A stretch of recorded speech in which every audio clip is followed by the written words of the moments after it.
Hello everyone, I'm Amira Zahid. I'm an architect and I'll be presenting on the paper titled The City on Display Giving Purpose to Forgotten Architecture.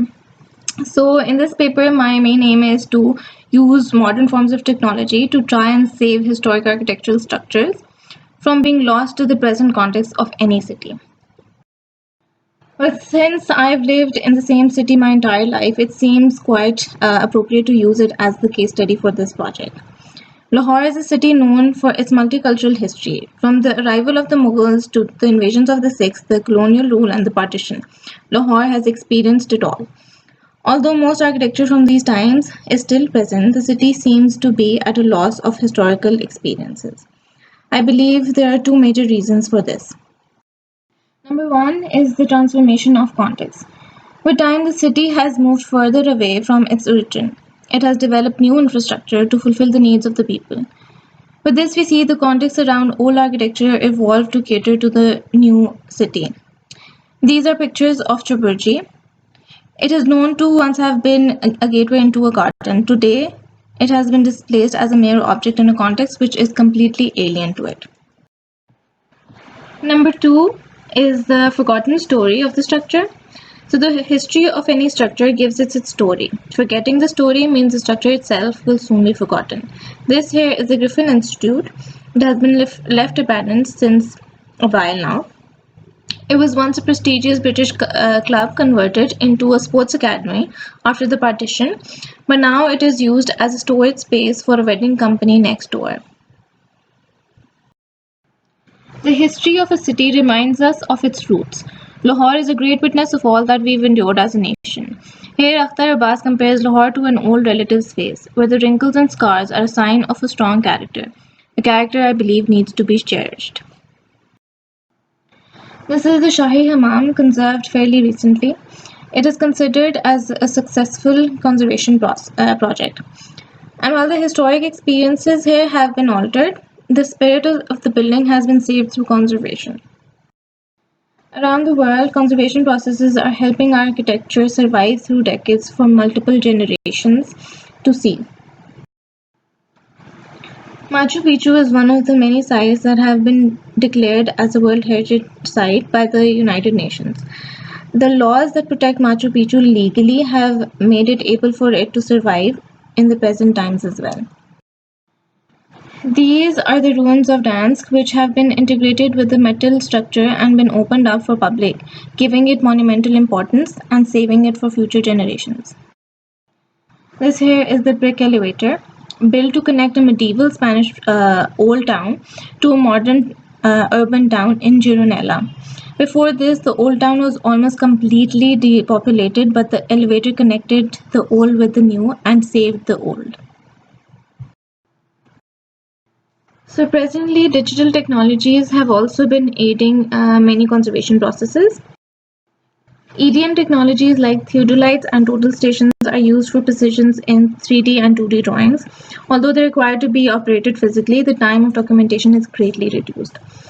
On the right corner is a drawing of the Kaplu Palace complex, which was also aided by a total station.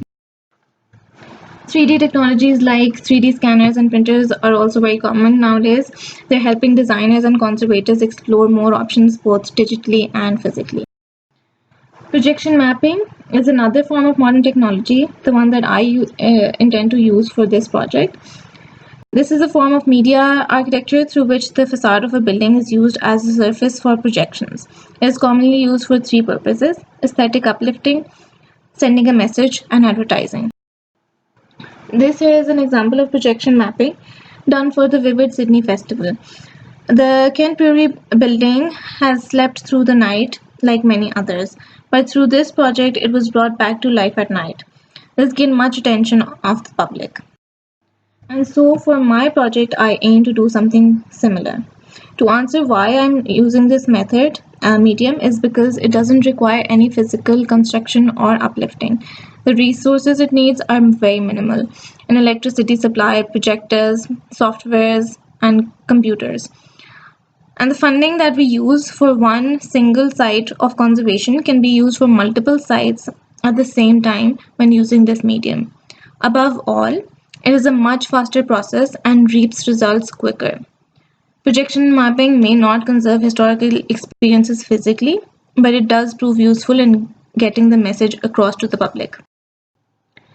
Moving on to the project. The first step was highlighting sites in the city that require saving.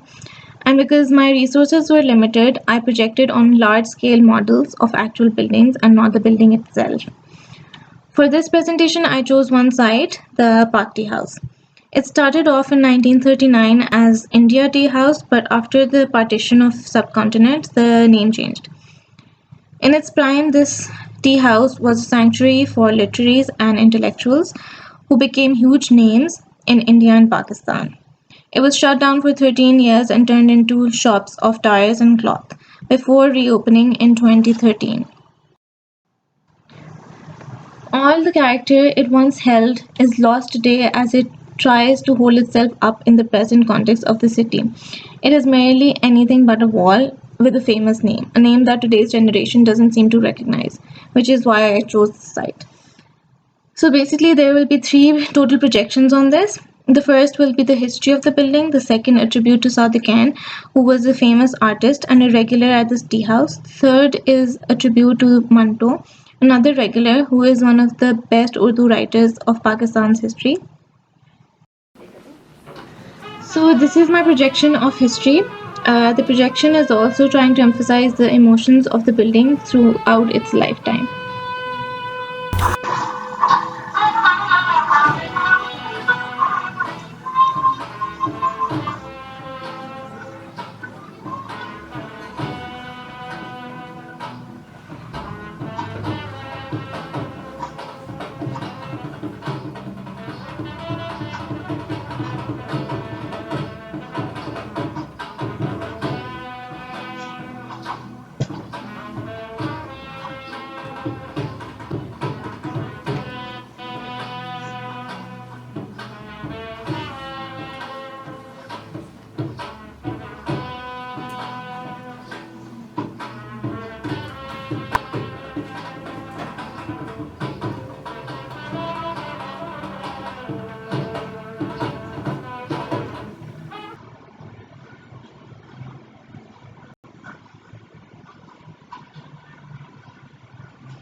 In my tribute to Sadiq Khan, I chose one of his illustrations named Avara. It is a prediction of a man in a city that seems alien to him. It was an illustration of a poem with the same name by Majaz. The poem, I feel, was in line with the building's emotions.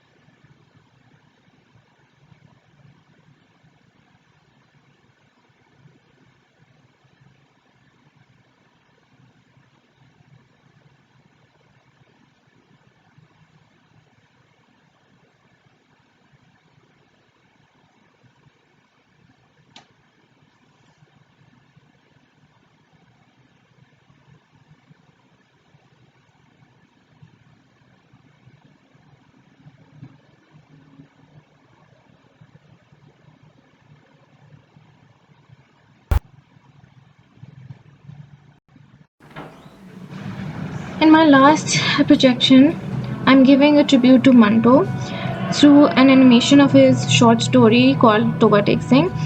This was realized while he was sitting inside the tea house. It's about a mental institute during the partition in which patients don't understand the concept of them being divided during this partition.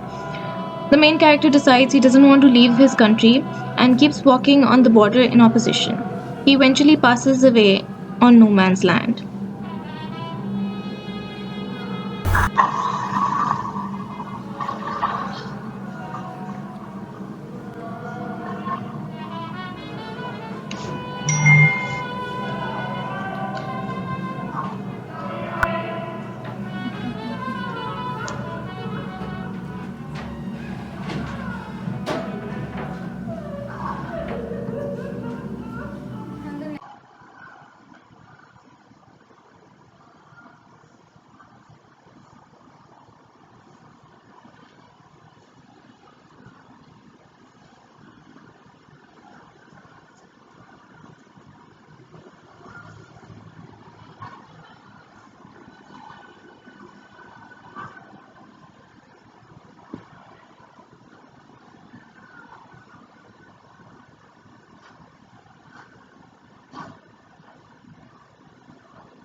So the next step here was to test the projections in real time on actual buildings.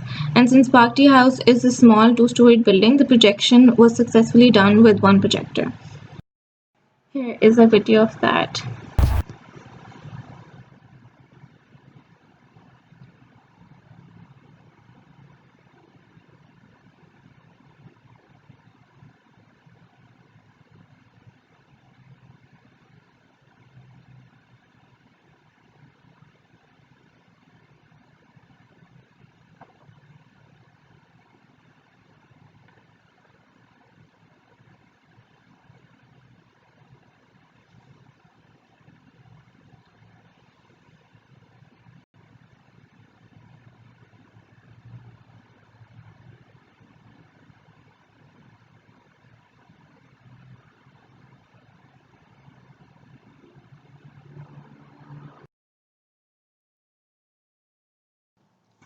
So the Bhakti House has already been restored twice. Once was right after the partition, when it aided the literary revolution for the country. This is what we, a small bunch of people, are aware of. For the rest, it is just another wall in the city, standing till it cannot anymore. The idea basically is to give purpose to historic architecture, to make the citizens of the city aware of the importance of saving history, and proving how an objectified piece of architecture can be given renewed meaning without physical uplifts. Plus, this medium is powerful in the sense that it attracts masses and makes the city itself become a public display. In a way, we can call this a pre-conservation process, which helps us decide what needs saving, when it needs saving, and why it needs saving. Thank you.